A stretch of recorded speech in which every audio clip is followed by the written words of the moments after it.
Thanks we get for plenty clearing of hot all that air, up. we know that. Oh dear. The time is 7:48. You'll have seen them. Self-storage buildings, they're springing up everywhere. You might be using one. The numbers are increasing by as much as 15% a year. And they're growing popularity not just because people's houses aren't big enough for all their stuff, but for other things. Breakfast Sarah Campbell is in Bristol to explain. Morning, Sarah. Hello. Good morning to you. Yes, it's really only in the last 10 years that the number of storage facilities has grown at such an incredible rate. You were talking there about up to 15% a year. And we've worked out that there's currently the equivalent extra space of about 34,000 average-sized new build homes. That's a lot of extra space to fill, and people are being increasingly creative as to how they choose to use it. An old sorting office, a munitions factory and a former car plant, all now part of a growing network of storage facilities. Inside, endless corridors, and behind the garishly coloured doors, a snapshot of modern living. 23-year-old dance teacher Aideen spends up to 4 hours a day in her makeshift studio. She'll even bring her students for lessons. I couldn't swing a cat to my flat, never mind practicing what I need to do, so like, you know, it works for me, and it's like it's an extension to my bedroom. Ria doesn't have a bedroom as she's staying with friends whilst looking for a job. For £90 a month, she has a large wardrobe and even a dressing room of sorts. It's been really, really handy because, I mean, I'm a bit of a shopaholic, so it means I can keep as much stuff in London as I want, really. I can sort of fill it up to the brim without taking up space in my friend's apartment. The first storage facility opened in the UK in 1980, and there are now 750 of them. That means people have approximately 28 million square feet of space in which to store their stuff, and it'll cost an average of between £10 and £50 per week, depending on the size of the room. More and more people are becoming lifestyle users of storage, so that they discovered it for a temporary requirement at a point in time, then felt that it was very useful accessory to have, rather than perhaps having a bigger property. They can have that spare room in a self-storage facility. Useful too for an increasing number of businesses. Quirky card designers Kate and Claire were attracted by the £500 a month rent, which includes business rates but not running water. The disadvantage is, one, that we have to walk half a mile to fill up our kettle, toilets that have been in need of modernisation for at least 20 years. But overall, we make it work, we're flexible, and we are delighted to be in this environment.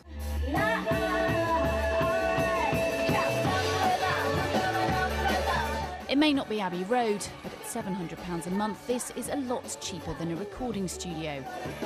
We came to be here because we needed a place that we wouldn't get complaints, somewhere we could literally spend a year just being loud and getting our sound right without having angry neighbours knocking on the door. Which we had before. Recording studios are still rare, but a lack of space generally is creating a market which these brightly coloured boxes are all too ready to fill.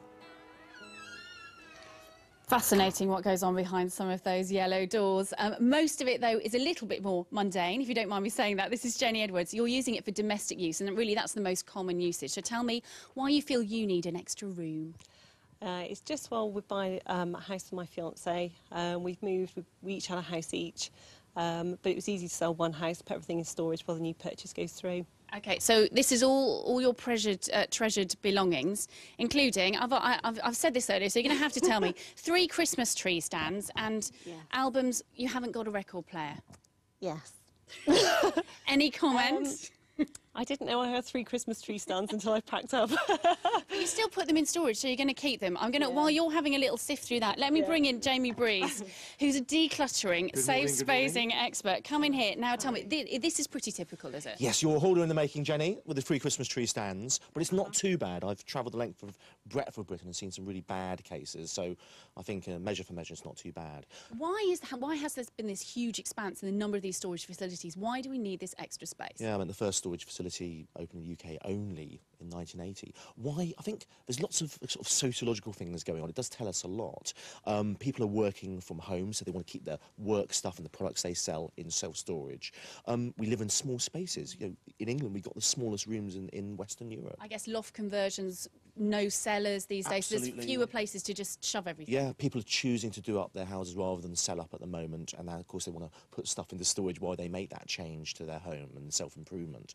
And also, you know, there's no such thing as a job for life or a career for life. I hate to say it's a relationship for life in many cases. Divorce rates are up. So people are liking to remain a little bit more nimble, a little bit more mobile, and self-storage is a good solution to that. Jenny, is there a little part of you that thinks that even though you're moving in together, that you'd like to keep a little bit of yourself back, so that I'm sure your relationship is going to go from strength to strength, but should you break up, you don't want to have got rid of all your things?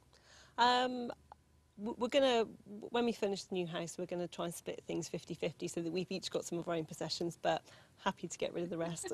OK, give us some tips here, Jamie. You're the expert. Before you do that, and before you go into self-storage, you know, you want to do what we call a clutter bust or a declutter. Do it twice a year. That's what I do, where possible. And spend, you know, a long weekend. Bring friends and family over. And it's because we're in the credit crunch, it's a great opportunity to let go of some of the items you've got. Make some money, pay some of those bills. You know, there's all sorts of techniques you can use. Research on the internet. OK, Jamie, Jenny, who I have to say does use a storage unit, so we can't be too virtuous. So thank you very much for your advice. Well, there you go. So far, 28 million square feet of extra space for us to use, and according to the industry, demand is such that those huge, probably yellow buildings will be popping up on a street corner somewhere near you soon. Back to you. All right, Sarah, thanks very much indeed. Thank you. I've got a storage space. What have I got? It's called a shed. I need a space-saving expert.